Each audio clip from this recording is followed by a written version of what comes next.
ছাড়াছাড়ি করে দেওয়াকে আমরা ইংলিশে স্ট্রেঞ্জড বলতে পারি। এটি একটি ভার্ব, স্পেলিং ESTRANGED, স্ট্রেঞ্জড।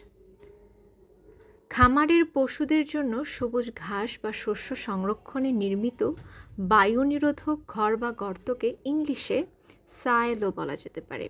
এটি একটি নাউন, স্পেলিং SILO, সাইলো। কোনো কিছু শোনাকে আমরা ইংলিশে হার্ক বলতে পারি।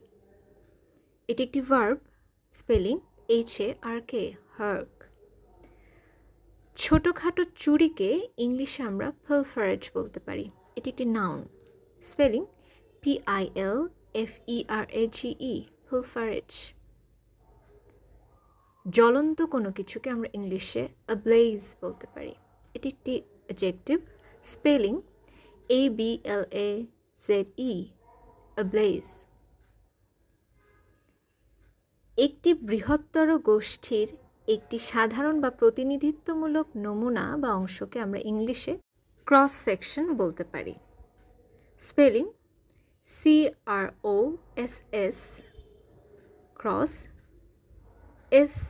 SECTION, cross section. এটি একটি নাউন। ভোটাধিকারকে আমরা ইংলিশে সাফ্রেজ বলতে পারি।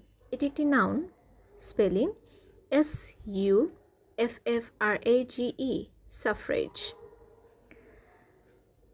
দ্রুত ছুটে যাওয়াকে আমরা ইংলিশে স্কাটল বলতে পারি।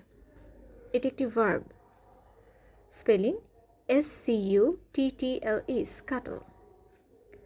ছোট পুস্তিকাকে আমরা ইংলিশে প্যামফ্লেট বলতে পারি। এটি একটি নাউন, স্পেলিং PAMPHLET, প্যামফ্লেট।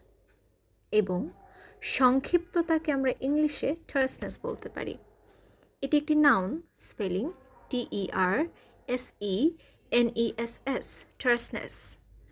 ধন্যবাদ।